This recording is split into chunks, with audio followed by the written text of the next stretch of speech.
What's up, y'all? Welcome to the Coach Prunty podcast. A lot of y'all been asking about how to avoid, the booty bandits, the booty warriors in prison. Well, check this out. It'll tell you everything you need to know. By the way, make sure you like and subscribe. You know how that go. Same reason it occurs in there. You got individuals who just not morally strong and they stoop to their lower selves, and it happens. Now, it's two ways that rape usually happens. The more common way is out of manipulation. The other way is the old-fashioned barbaric way, the sure way, and that's by force. Well, force usually don't occur because it's such a small environment these days, so many cameras around. People don't want to go through that hassle or whatnot, so they usually play manipulation games with people. They try to make people fall in love. They prey on weaker minds. And also, too, they'll get you in debt and then wager you being stabbed against you giving up some men cheeks. So I'm going to explain that to you. Okay? Let me tell you this scenario. I've seen both rapes. I've seen two physical rapes, and I seen the aftermath of one physical rape. And I seen one take place, like actually taking place. And then I also seen multiple times the manipulation factor. So it was this guy, we just gonna say his name, Larry. I forget the white kid name, but he's a suburban preppy kid. That's usually who preyed upon is the white kids. Those are the ones that get it took. And the biggest deterrence of rape is them knowing that you'll fight back or you being associated with another group or whatnot. And sometimes that might not matter. You might get hit upside your head with a pole if he wanted that bad and he take it. Never really seen that happen. It almost happened to somebody, not me, but it almost happened. Now, guys, this is a major important reason to make sure you stay out of prison. Prison is not a place you want to be. I guarantee it for all y'all that think y'all tough, think y'all gangster. In prison, you probably not. All right. So just want to let y'all know, man, this ain't trying to glorify or make any jokes about it. Prison is real. So this is just to make sure some of y'all make sure that y'all stay out, because your freedom is something that's priceless. And you don't know that till you behind them bars. But I'm gonna tell you the situation of manipulation. So this white kid, we're gonna say just name Larry, all right? Now Larry was brawling food. So when you brawl food from the store man, if you go get $1.50 bag of chips, you owe him $1.50 back plus half of what that chip costs. It's called 1.5. So you owe him the bag of chips back and 75 cents. So Larry got into hundreds of dollars worth of debt. Now Larry got a secure pack. He already got his secure pack. You only get a secure pack. That's extra food your family can order. You can get it once every 3 months. So he had his. So it's gonna be 3 more months until he can get the next one. So he ordered a secure pack in somebody else's name. And he already beyond his limit with his family. They didn't have no more money to send him, but they sent him some extra money. So Larry ended up sending it to the guy that he was storing stuff out, brawling stuff from. We're just gonna say that guy named John.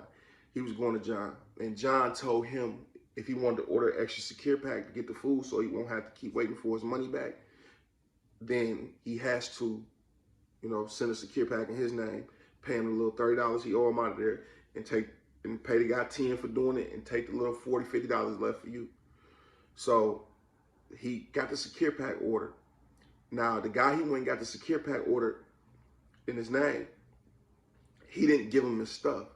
Now mind you, this is all set up.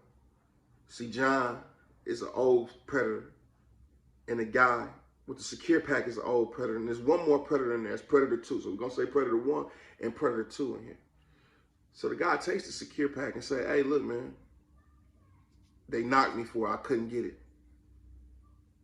It is what it is. You're going to take my word for it. I'm not showing you no paperwork that they took it.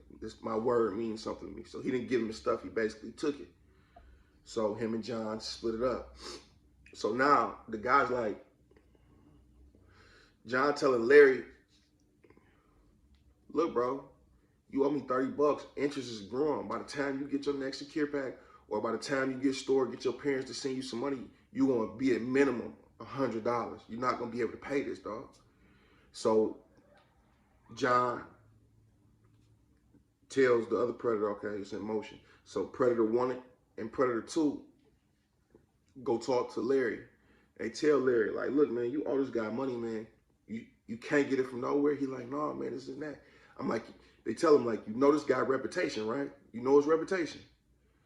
Yeah, I heard. He stabs people. He killed people back in the day in Jackson. He's like, yeah, this guy's powerful. See, guys, this is what I'm trying to tell y'all. Y'all little dudes that's running around these streets, guys, they are master manipulators in prison. Master manipulators. A lot of y'all get this misconception that people in prison aren't intelligent. It's the opposite. Because they don't got nothing but time. They don't have nothing to do in there but think. See what I'm saying? Like, this is their life. You can't trust nobody.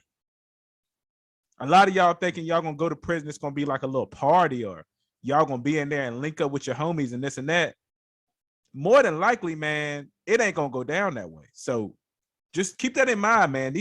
A lot of times y'all hear these stories and y'all like, it wouldn't be me, or they couldn't outsmart me.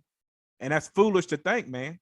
That's foolish to think, because there are super intelligent master manipulators up in prison. He can get you killed in PC. He can get you in protective custody. That's what PC is. He can get you killed in PC. He can get you killed on a level 1 yard.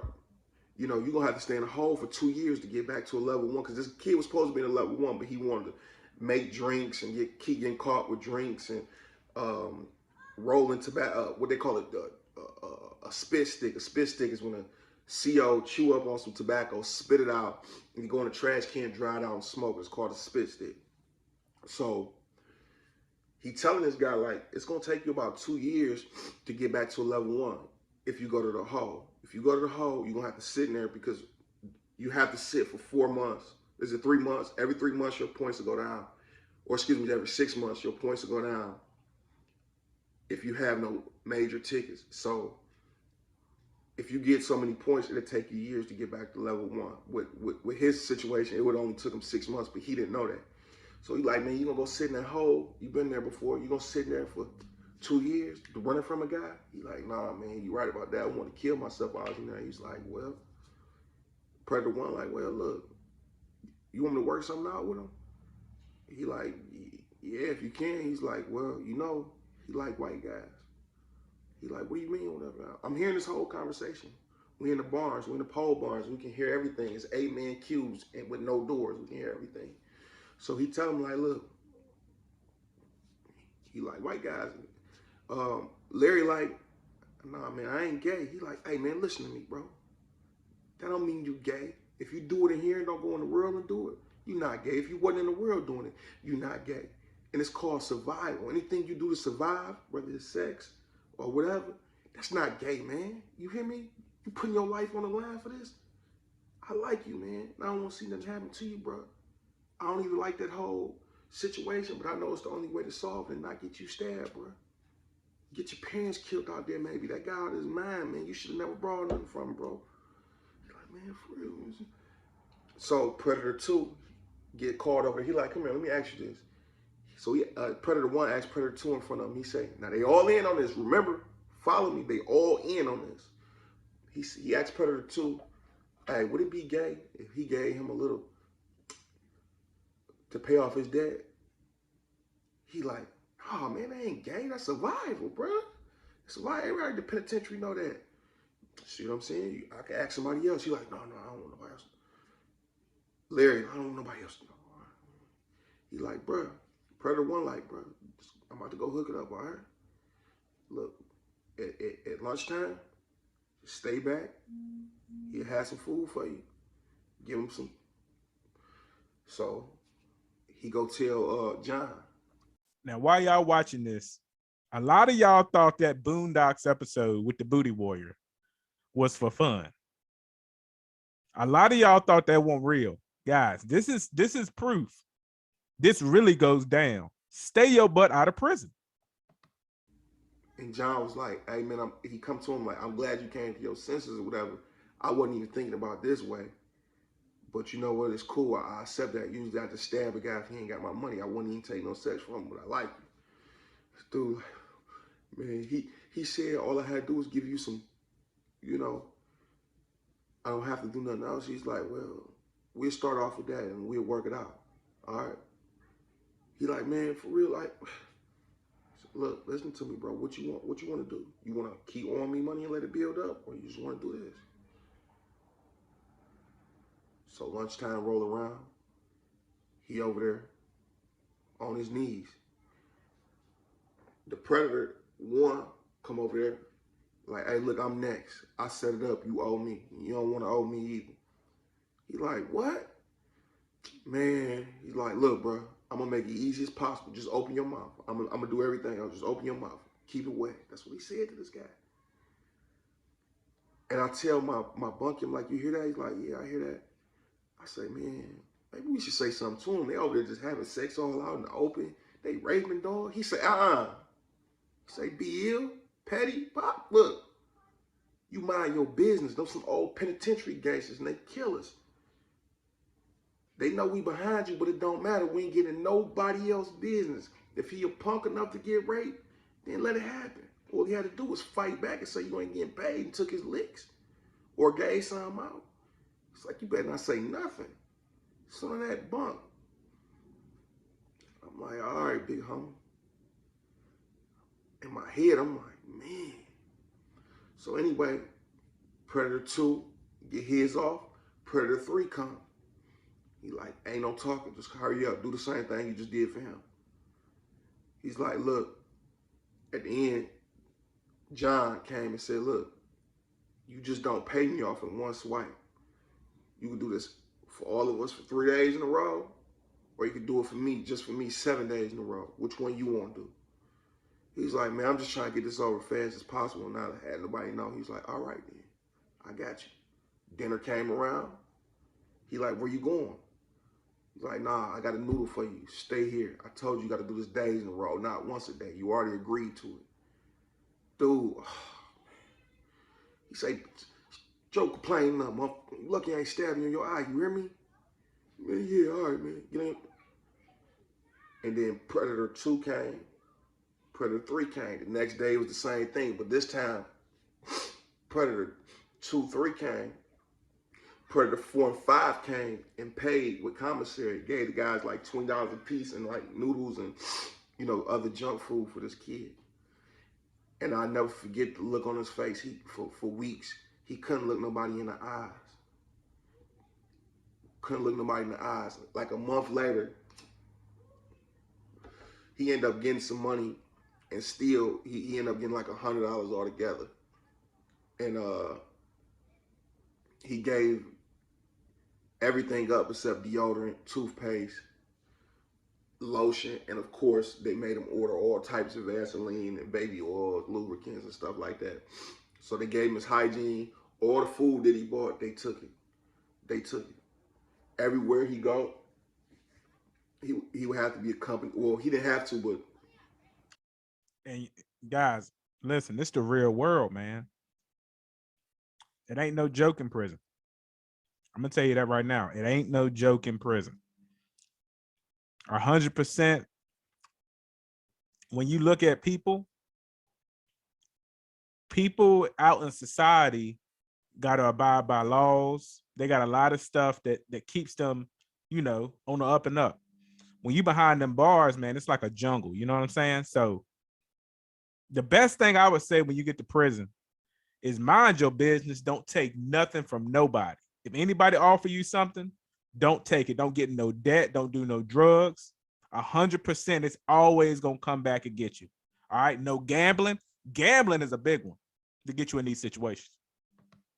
They would accompany him, talk to him, make him sit on their lap in the day room, you know, say things to him. And these guys, man, was vicious.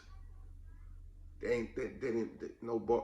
It messed you up. I'm not gonna keep going on and on about it, but as I'm thinking about it, I'm like, damn, dude, this it messed me up. Now that's the one coercion that I got, like story that I got. It's multiple. I seen that all the time, like the put fear in you. But so anyway, guys, I just want to show y'all that a subscriber asked, a question: is prison rape real? As you can see, it is. Like I say, man, always stay on your grind. Always try to stay out of jail, man. It's a free world out here. Beautiful women out here. Ain't no reason to try to be locked up behind them bars. So anyway, make sure you like, comment, subscribe, and go check out. It's a great brother right here, Petty Tupac TV. Go ahead and check him out. I'm gonna put his name down in the description. And y'all, make sure you like, comment, subscribe, and we're gonna be out. Peace.